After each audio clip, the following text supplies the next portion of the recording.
بسم اللہ الرحمن الرحیم۔ السلام علیکم ورحمۃ اللہ وبرکاتہ۔ اسلامک ایڈوائس کی طرف سے آج خواب میں جنازہ پڑھنے کی تعبیر بیان کی جائے گی۔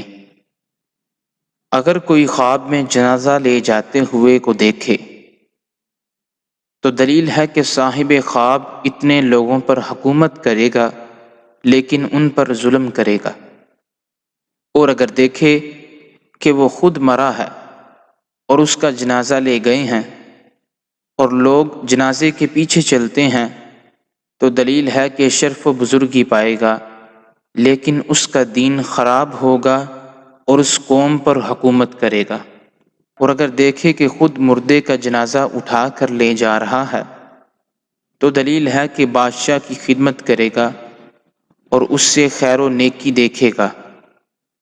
اور اگر دیکھے کہ لوگ اس کے جنازے کے پیچھے چلتے ہیں اور ہوا میں ہیں تو دلیل ہے کہ اس شہر کا کوئی بڑا آدمی سفر میں مرے گا۔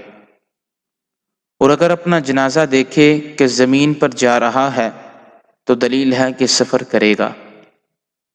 حضرت ابراہیم کرمانی رحمۃ اللہ علیہ نے فرمایا ہے کہ اگر خواب میں دیکھے کہ کسی زندہ شخص کا جنازہ لے جا رہے ہیں اور اس کے پیچھے کوئی نہیں ہے تو اس کی عزت و مرتبے اور کام کے نقصان کی دلیل ہے۔ اور اگر دیکھے کہ لوگ اس کے جنازے کے پیچھے تھے تو اس کی تعویل اول کے خلاف ہے۔ اگر دیکھے کہ اس کا جنازہ جا رہا تھا تو دلیل ہے کہ لوگوں پر ظلم کرے گا۔ اور اگر دیکھے کہ اس کا جنازہ ہلکا ہے تو دلیل ہے کہ لوگوں پر رحم کرے گا اور اس کا حال نیک ہوگا۔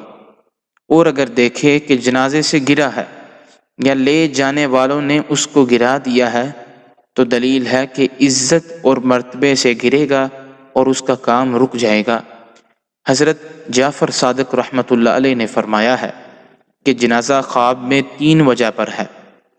نمبر 1 بزرگی، نمبر 2 ولایت، نمبر 3 عزت و مرتبہ اور رفعت۔ السلام علیکم ورحمۃ اللہ وبرکاتہ۔